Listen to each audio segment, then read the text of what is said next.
Olá pessoal, bem-vindos a mais um RH no Quadro, onde a gente tenta descomplicar um pouco o tema do RH para você que faz gestão de pessoas.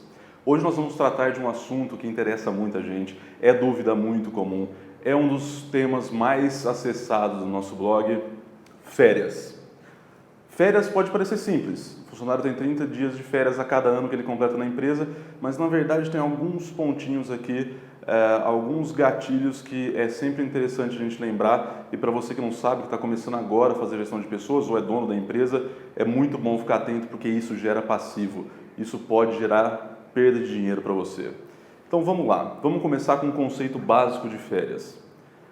Nós vamos trabalhar com três tipos de períodos. Período aquisitivo, que é quando o funcionário vai adquirindo, como o próprio nome diz, ele vai adquirindo o direito a dias de férias.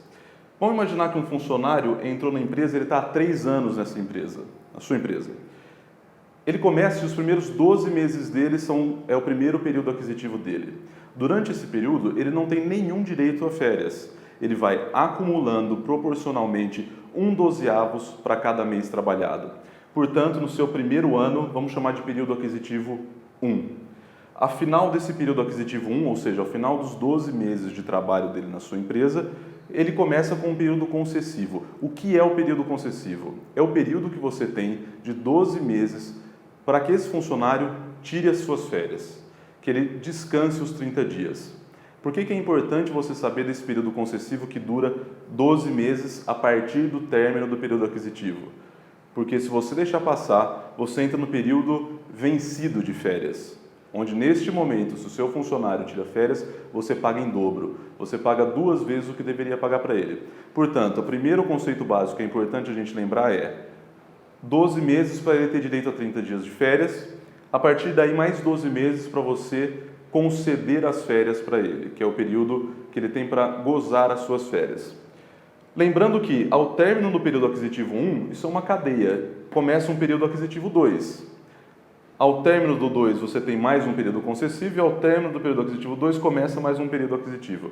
Ou seja, facilmente você percebe que você precisa controlar essas férias de alguma maneira. Esses dias vão se acumulando ao longo dos anos, você precisa controlar quantos dias esse funcionário já adquiriu, quantos dias ele já tirou e fazer esse saldo da empresa inteira. Sempre lembrando que não deixe passar o período concessivo, senão você paga 2 vezes o período de férias. Se você não sabe como fazer esse cálculo de férias, nós temos materiais que a gente vai colocar link aqui embaixo do vídeo, que você pode fazer o download, inclusive de uma planilha que faz o cálculo para você.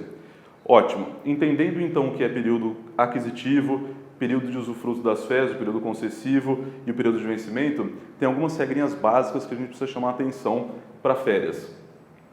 Primeiro, o funcionário ou a empresa precisa avisar com no mínimo 30 dias de antecedência. Você não pode chegar para o funcionário e falar, na semana que vem você vai sair de férias. Você tem que dar no mínimo 30 dias de antecedência.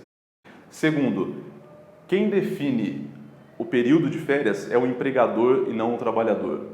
Então, no limite, você pode mandar o funcionário sair de férias em determinado período. Quem decide isso é a empresa. Obviamente que é muito razoável que você discuta isso com o seu funcionário e que ele, eventualmente, possa até escolher. A maioria das empresas, ele pode escolher, mas no limite você tem o poder de decisão de quando ele vai sair de férias. O funcionário pode quebrar férias em 2 períodos? Essa é uma dúvida muito comum. Então, se o funcionário tem 30 dias, ele pode fazer 10 períodos de 3 dias de férias? Não, pela lei brasileira ele não pode. Pela lei brasileira ele pode quebrar em no máximo 2 períodos em casos, destaco, excepcionais.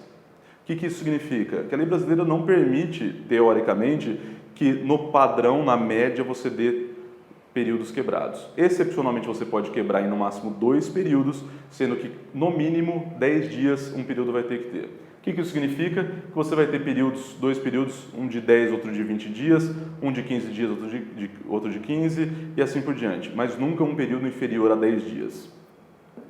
Uma regrinha básica que muita gente se esquece, trabalhador com menos de 18 anos e mais de 50 anos não pode quebrar férias em momento nenhum. Ele é obrigado a tirar 30 dias corridos. Quando a gente fala de férias, quando a gente fala dos 30 dias adquiridos aqui depois do período aquisitivo, a gente está falando sempre de dias corridos, não são dias úteis. Ou seja, o Você começou a trabalhar você tirou férias no dia 1º, as suas férias vão até o dia 30 desse mês. Você tirar 15 dias, sair de férias no dia 5 por 15 dias, até o dia 20 você está de férias. Você não conta dia útil nas férias.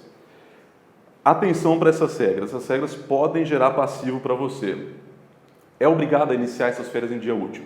Então você não pode iniciar um período de férias em um sábado, um domingo e um feriado. Se o funcionário tem uma jornada de trabalho no sábado, talvez você até possa ter que ver na sua convenção.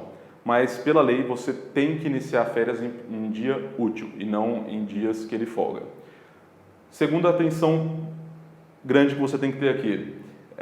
Ele retorna sempre no primeiro dia útil após o término do período. O que acontece então se no final do período cair num sábado ou num domingo e esse funcionário não trabalhar no domingo? A empresa não abre no domingo. Ele volta a trabalhar na segunda-feira e não se desconta nenhum dia. Então as férias dele acabaram no sábado, ele volta na segunda-feira porque no domingo a empresa está fechada. Nem sempre serão 30 dias de férias. E aqui muita gente se surpreende, mas como assim? Não são 30 dias? Essa não é a regra básica? Não. 30 dias somente quando o funcionário não tem nenhum tipo de falta, nenhuma falta durante os 12 meses que ele adquiriu as férias. Se ele tiver de 6 a 14 dias de falta, o período cai de 30 para 24 dias. Se ele tiver de 15 a 23, cai para 18 dias, até chegar a 12 dias, previsto na lei se ele faltar de 24 a 32 dias durante este período aquisitivo.